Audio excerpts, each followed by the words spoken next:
मित्रों नमस्कार। अब स्कूलों में, प्रधानाध्यापक में, शिक्षकों में टेंशन हो गया है। और टेंशन किस बात का? तो टेंशन टैबलेट का। अब ये टैबलेट का टेंशन क्या होने वाला है ये अभी समझ लीजिए, ज़रूरी है। चूँकि राज्य शिक्षा परियोजना निदेशक का एक पत्र जारी हुआ है और ये पत्र सभी डीओ और डीपीओ को दिया गया है। इसमें कहा गया है कि हर सरकारी स्कूल में टैबलेट दिया जाएगा और इस टैबलेट का उपयोग पढ़ाई की देखभाल, संसाधन, छात्रों शिक्षकों की उपस्थिति, सारे चीज़ों का विवरण इसी के द्वारा देखा जाएगा, परखा जाएगा और निरीक्षण किया जाएगा। अब विद्यालयों में बच्चों की संख्या आप जानते हैं कि मानक से बहुत कम है, बहुत से ऐसे विद्यालय हैं।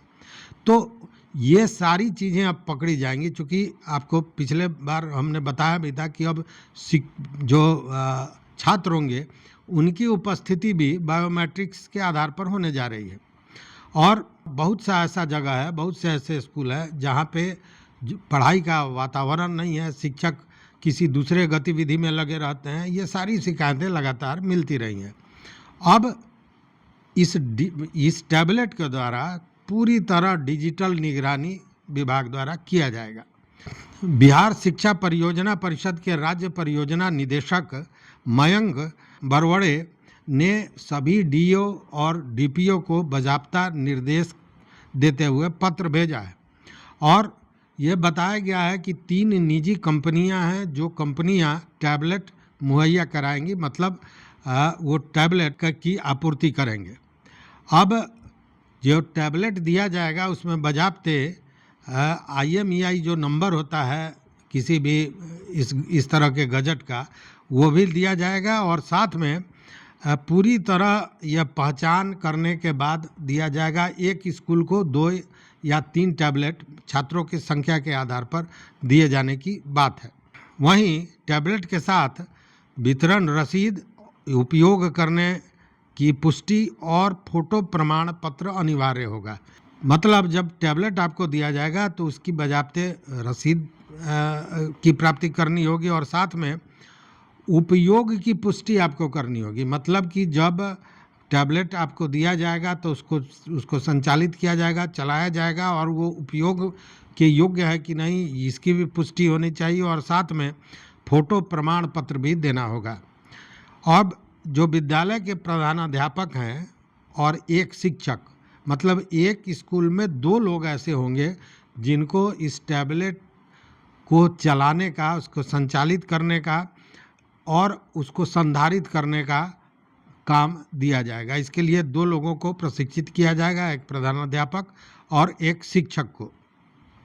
इसके तहत पढ़ाई पर तो निगरानी होगी, साथ में विद्यालय की पूरी गतिविधि इसके द्वारा देखी जाएगी। प्राथमिक विद्यालय और मध्य विद्यालय में 2-2 टैबलेट दिए जाने हैं, जबकि उच्च माध्यमिक विद्यालयों में और माध्यमिक विद्यालयों में छात्रों की संख्या के आधार पर 2 या 3 टैबलेट दिए जाने हैं। प्रखंड का जो BRC होगा उस BRC द्वारा यह टैबलेट मुहैया कराया जाएगा, वहाँ पे प्रशिक्षण दिया जाएगा, वहीं चालू कराया जाएगा और पूरी जानकारी दी जाएगी कि टैबलेट को संचालित कैसे करना है। लेकिन ये सारी चीज़ें अपनी जगह है, लेकिन एक बड़ी परेशानी, चूँकि कई लोग इस विषय पर जब हमारी चर्चा हो रही थी तो लोगों ने कहा कि हमारे यहाँ बिजली नहीं रहती है, किसी ने कहा कि इंटरनेट की कमी है। तो इन सारी चीज़ों को लेकर परेशानियां हो सकती हैं और निश्चित रूप से अगर बिजली नहीं है तो टैबलेट को चार्ज कैसे किया जाएगा, अगर इंटरनेट नहीं है तो फिर डाटा भेजेंगे कैसे, ये सारी परेशानियां होंगी। हालांकि विभाग ने कहा है कि जो प्रखंड संसाधन केंद्र होता है उसका जो अनुदान आता है उस अनुदान द्वारा इंटरनेट और बाकी जो तकनीकी व्यवस्था है वो कराई जा सकती है।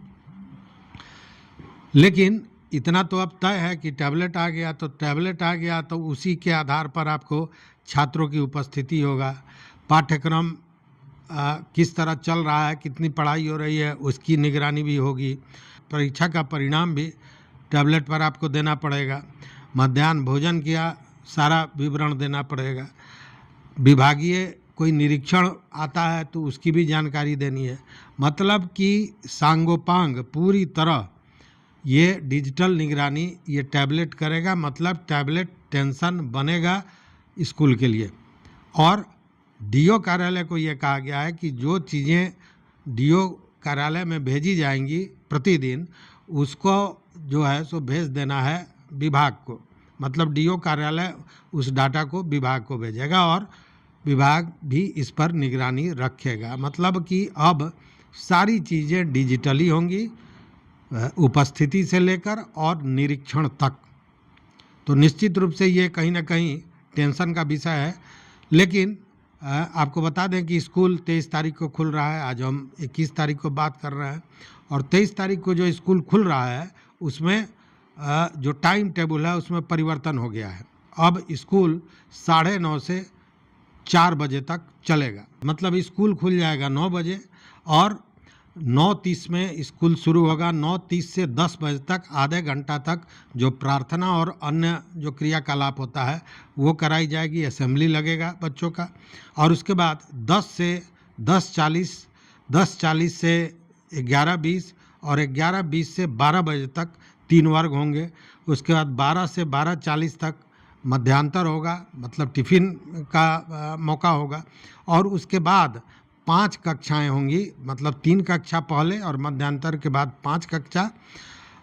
12:40 से 1:20, 12:40 से 1:20, 1:20 से 2 बजे तक, 2 से 2:40, 2:40 से 3:20 और 3:20 से 4 बजे तक 8वीं घंटी होगी।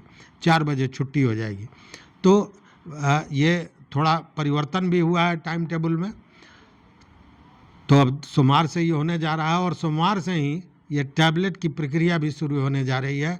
मतलब असल टैबलेट परीक्षा सोमवार से शुरू हो जाएगी।